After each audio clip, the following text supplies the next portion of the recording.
Hey guys, and welcome back to my channel. This is the Sew to Sell series, and this is episode 2. The first episode was a wet bag with a changing pad inside. This week, I'm going to show you how to make a zipper pouch in 4 different sizes, mini, small, medium, and large.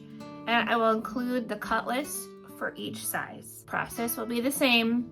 So let's get started. We're gonna make one of the bags and then you can go from there. Okay, so here's the small size, and I made 2 of the minis so they fit like in the palm of your hand. Very small. You can use them for AirPods or for change. You can use them for all different things. They're just nice and small. This is the mini size. This is a small size. I don't have the medium with me yet. Haven't made the medium yet. And this is the large. We're gonna start, and I've already ironed on the interfacing to the back of all of my pieces, with exception to the lining. I did not iron interfacing on the lining. All right, so we're gonna start with finding center. This one's very similar. It's the same process as the wet bag we made last week. In the beginning and at the end, we do a box pleat on the bottom so it stands up like this. And these are not wet bags, so there's no PUL, it's just cotton interior. So we're just gonna pin the ruffle on, and I do a nice little box pleat ruffle. If you guys are sewers and you have an opinion on pins versus clips, if you use both, or if you only use one or the other, or what is your preference? I tend to use both. It depends on the application that I'm working on. So this is my center, and I want to make my center a little bit of a bigger flat area. So I'm just making this side the same as that side. So you can do them however you want, just make them the same on each side, as close as possible. I wish I could find more of this floral fabric. I've had it for so long, and it was one of my favorite ones, so I never wanted to use it. And I don't think they make it anymore. I'll have to see, but I'm gonna add a pin to each side of my ruffle down here, just so it stays in my side seam when I do my side seam. So now I've pinned that ruffle onto the bottom front, and this is the bottom top, and I'm just gonna line it up, and we're going to stitch it on. I'm gonna sew this on at a 1/4 inch seam allowance.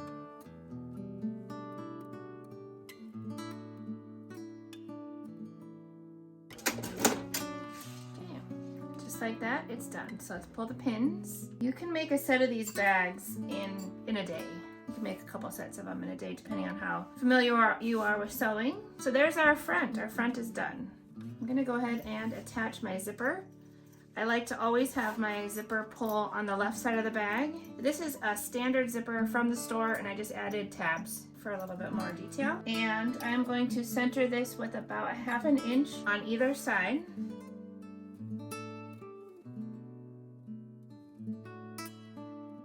And again, don't sew to the very end, just sew to the end of the tape. So now the zipper is on the front. We're gonna take one of the lining panels, and this is 12 inches square, so there's no upside down, right side up. Okay, I'm gonna start sewing in the same spot and lock it on.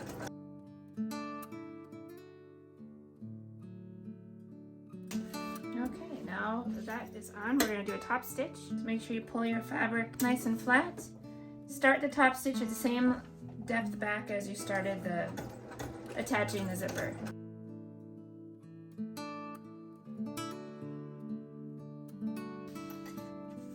Okay, now that side is completely sewn on. I'm going to trim my strings now. So now we're going to take the back panel, which is also 12 by 12 square, figure out which is right side up and upside down. So my top edge of the zipper is on the top edge of my fabric, and it's spaced in about 1/2 inch as well. And now I'm going to go ahead and put my lining fabric on, and I'll sew this part together. My lining fabric doesn't have it right side out or wrong side out, so I apologize. It doesn't have that to really clearly show you which way to go, but this would be right sides together. It's always right sides together here.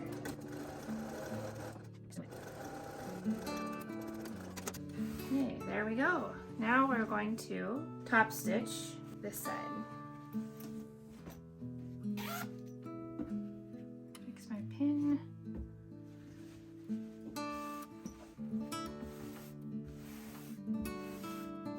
Okay, just kind of press it out with your hands, or you can take it to your iron.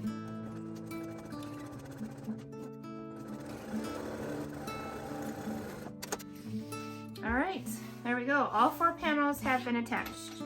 Now we are going to put seams together. And just like the other bag, we want to line up the 2 inside. See if you can see that. The exterior front layers of fabric, we want to line that up because that is what will show on the end. And we'll go to this side and we will line up those fabric pieces on this side as well. Okay, with the zipper foot on, I like to go over this little area where the zipper is. Okay, I'm gonna stick my tag in here just so I don't forget. I'll adjust it when I get over here. So make sure you pull and straighten out your seams. And then we're gonna do a perimeter stitch around the whole double layers. We're gonna mark down here on the bottom of the lining about a 3-inch hole so that we can turn the fabric through there. I'm gonna pin the bottom here.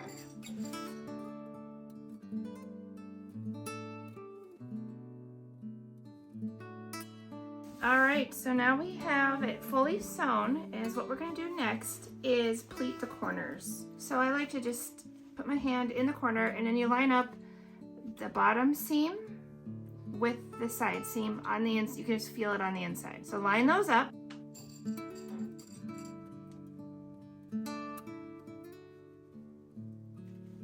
then we will go do the other one. Okay, so I have them lined up, and then make sure your bottom seam, if you folded it over to the left, fold it over the same way over here, okay? And then pin that one as well after you get them lined up. So this is a larger bag. We are going to do a 3-inch with a 1/4 inch seam allowance. I have this handy dandy little ruler. And for me, it's got the 45-degree angle on it, so I line that up with the side seam. And then I make sure, for instance, this one I want it to be a 3-inch. So I line it up to right there. And then draw a line. And let's do it to this one while we're here. Same thing, line up your 45-degree angle and the 3-inch. We're gonna stitch right on the line.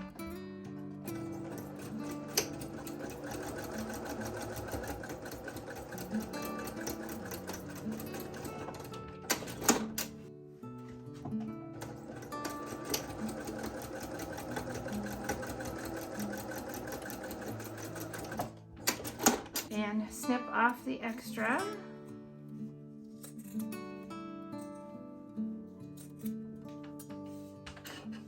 Okay, so there's our pleated bottom. We're gonna do the same with the lining. Okay, I can feel that my side seams are together. My side seam and my bottom seam are together. And I'm gonna nest that, so I'm gonna make one go to the right and one go to the left and nest those.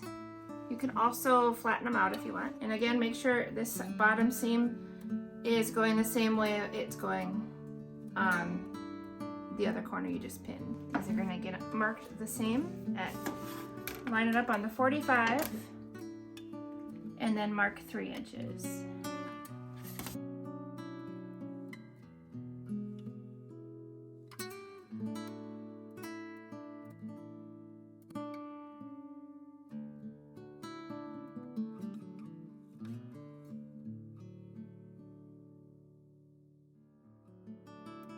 All right, there you go. There is the large size tote bag.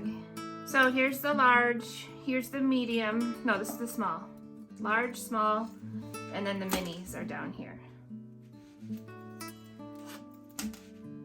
So, isn't that fun? You can do, if you want to have a bigger bottom than this, you can do that. You could just make, instead of 3 inches, you could go 3.5 inches and have it have a bigger base, but I think this is a really good size base here, and it stands on its own.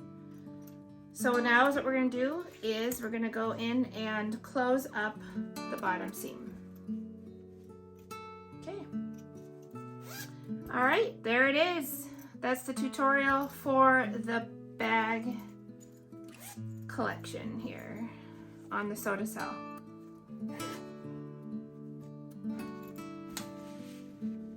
Isn't that fun?